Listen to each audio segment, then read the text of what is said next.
Здравейте и добре дошли в моя канал. Казвам се Сони Харизанов. Ще си направим едно пътешествие до България. Както винаги се прибираме от Холандия за България. Тук работим, но дойде време за ваканция. И този път решихме да минем през различен маршрут. Ще си направим една почивка в Швейцария, малко в Австрия, може би в Италия, защо не, може би в Босна. Тръгнали сме на път. Пътуваме с Tesla Model Y Performance от 2022 година. Миналата година я купих колата и останах очарован. Аз миналата година не направих влог, защото все още бях така скептично настроен на темата електрически автомобил и то на дълго пътуване. И видях, че се пътува доста спокойно с семейството. Спираме през 300 км, зареждаме и продължаваме. Тръгваме от Ротердам за България, за Попово, центъра на вселената. Пожелавам ви приятно гледане. Час на тръгване 10:44. На 98% сме. Я да видя колко показва. 429 км. 340. Ще минем с един заряд. Планът е от тук до Базел или до Констанц. Искаме да си направим разходка. На много места искаме да отидем. Люксембург, Триер, Саарбрюкен, Страсбург, Улм, Штутгарт. Обаче едва ли ще не стигне времето за това пътуване. Имаме един прозорец, който ни се очертава от 5 дена, докато се приберем до България.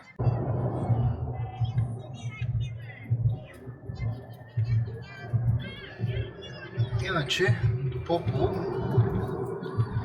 имаме, ако минем през нормалния редовен път, който си минаваме винаги, имаме 2451 км. И имаме 1, 2, 3, 4, 5, 6, 7, 8, 9, 10 стопа. Ама през Сърбия няма да минаваме, през Румъния ще минаваме, ако въобще минем по някакъв нестандартен маршрут. И почнахме от сега на задръстванията.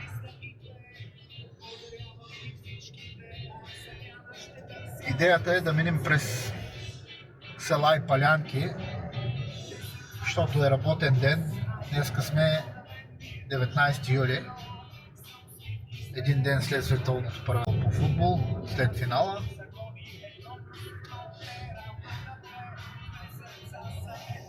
И както винаги задръстване. Работен ден. Да видим докъде ще стигнем днеска. Идеята беше да стигнем до Швейцария, ама трудна работа. Тръгнахме късно. Докъде стигнем, моето момче? Вдъхновението да снимам видеоклипове го получих от много хора, между другото. Да се получи това, което аз искам. Правя го за хоби. Вдъхновението да си купя Тесла, Дани е виновен. От Car Life by Дани. Сенто също. И Василий от Supercharged. Много хора ни казаха, че в Швейцария е било скъпо горивото и така нататък, обаче събрах, че пътувам с електрически автомобил. И погледнах, че е на 45 швейцарски франка, което киловата, което не е много скъпичко. Даже бих казал, че е ефтино. И то в дневните часове, нощните часове е още по-ефтино.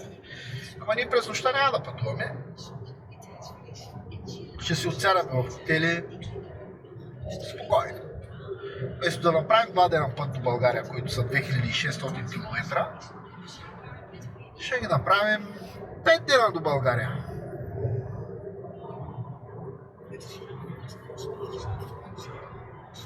Отдавна мечтая за това нещо, когато пътуваме за България, да се отбиваме тук там, а не само сухо каране, давай газ през тройката и да се прибираме до България.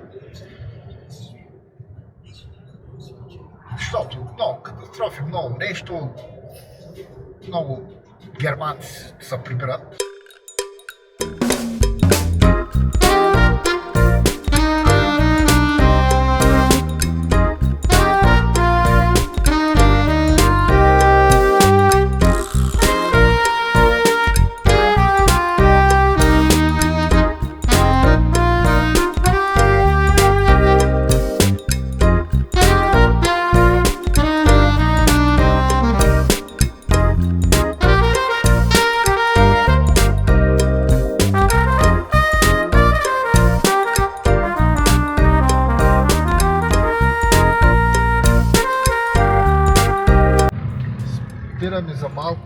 Вервиерс, някъде в френската част на Белгия.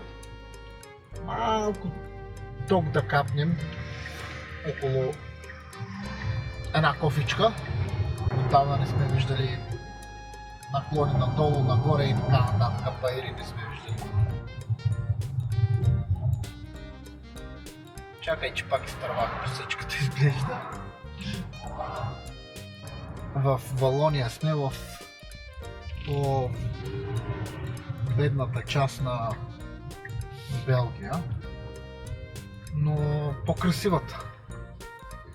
То не е, че оттатък не е красиво към Фландрия, към Гент, Антверпен, но тук е малко по-различно.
Готини костюми.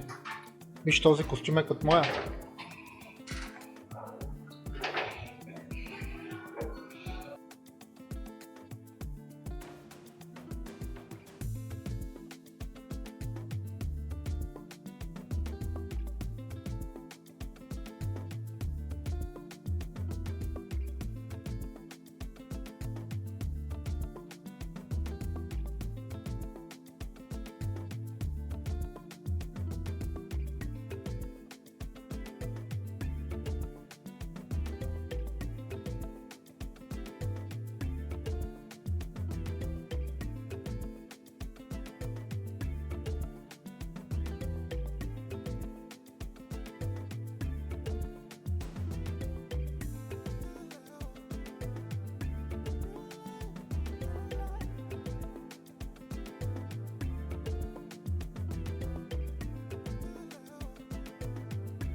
В Триер? Да. А знаеш ли кой е роден в Триер? Не. Карл Маркс. Кой е Карл Маркс?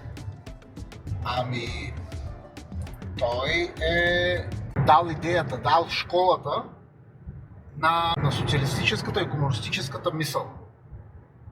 Добре. Крайно необичайно е, нали? В Германия толкова много учени хора да има и Карл Маркс да е роден в Западна Германия. Да е бил с западни разбирания, но в същото време да е измислил социализма, по което са съводили Съветския съюз и целият източен блок, в това число и България. До 1989 година, когато вече социализма се разпада. Социализъм остана само в Северна Корея, Виетнам, Китай и Куба. Добре. Но като цяло социализма няма как да просъществува дълго. Само по себе си не може. Минаваме в момента покрай пистата на СПА. Това е пистата на Формула 1 за СПА. Аз се мина да Израел, че на тебе ти казвам. Те и хората може да не го знаят. Обаче е красиво Люксембург излезе, разгеле. Ще ме сниха какъв да е пътя. Дай Боже по такива пътища да се движим, че постоянно магистрала.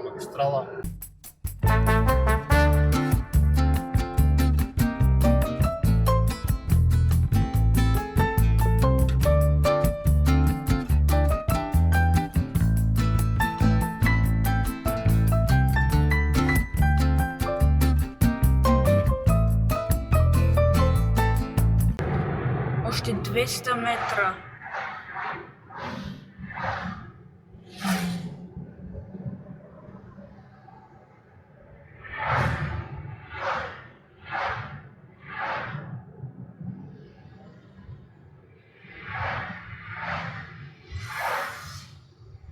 Ето е табелата Люксембург.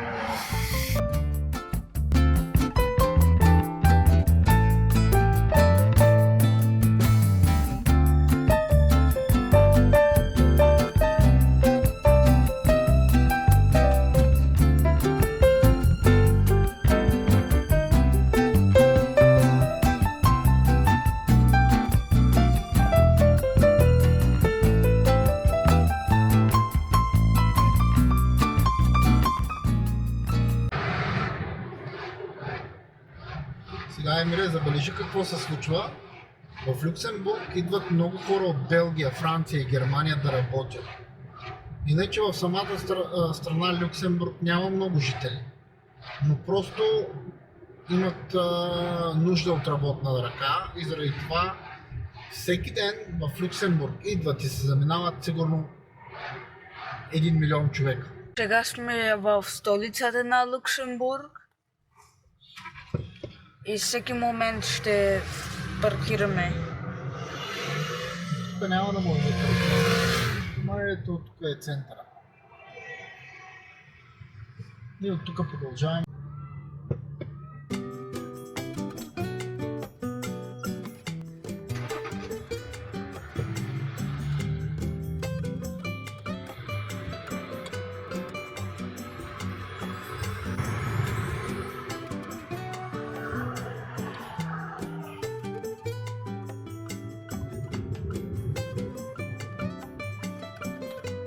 Изглежда операта тук.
10 часа трябва да спрем някъде вече да се почиваме. Айде, 11 е.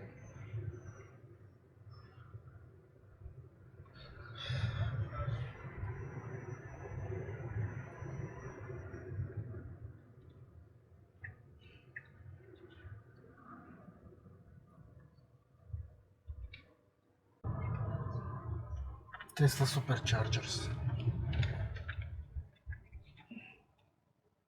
Добре.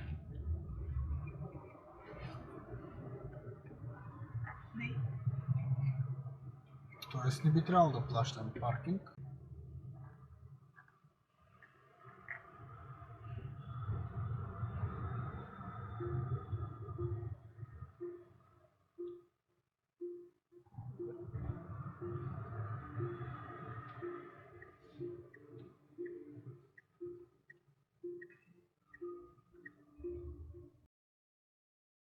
Мола в София.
Хайде да идем. Тук ще може ли да платим сигурно?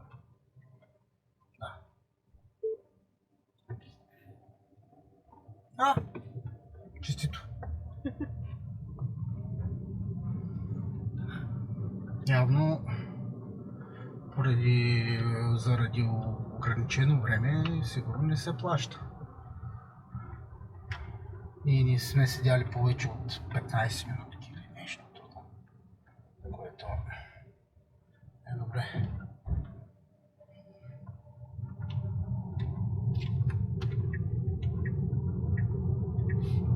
Стана, вече ще трябва да се ориентираме за хотел. Поне до 10 часа да влезем някъде.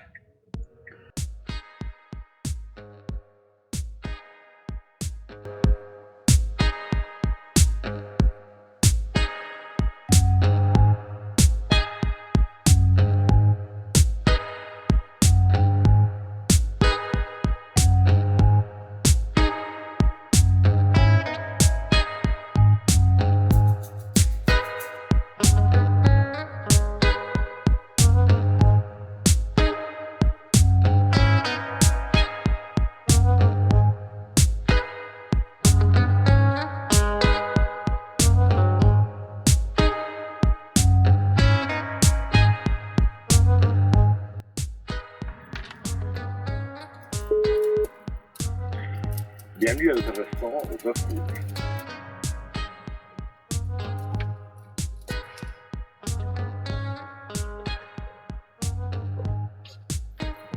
Thank you for your call. Please stay on the line for just a few.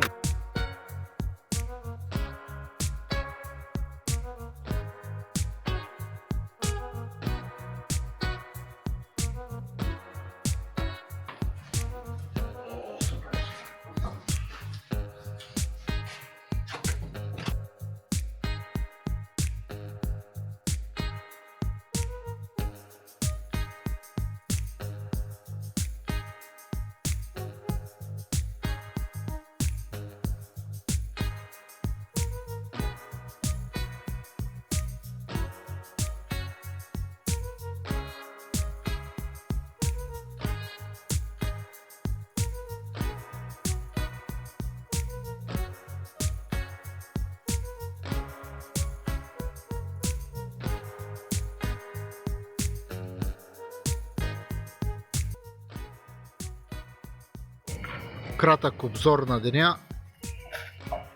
Стигнахме до Сарбрукен. Ще хапнем сега един немски дюнер. Дано да е хубав колкото берлинския. И лягаме да спим. Пуснахме дрона в Люксембург. Обаче нали съм новобранен сега и не знам как са такова с борави с този дрон. То там е една голяма денивелация, все едно, че си във Търново. Хапваме и лягаме да спим. И това е завършек на днешния ден. Едни уморителни 500 км.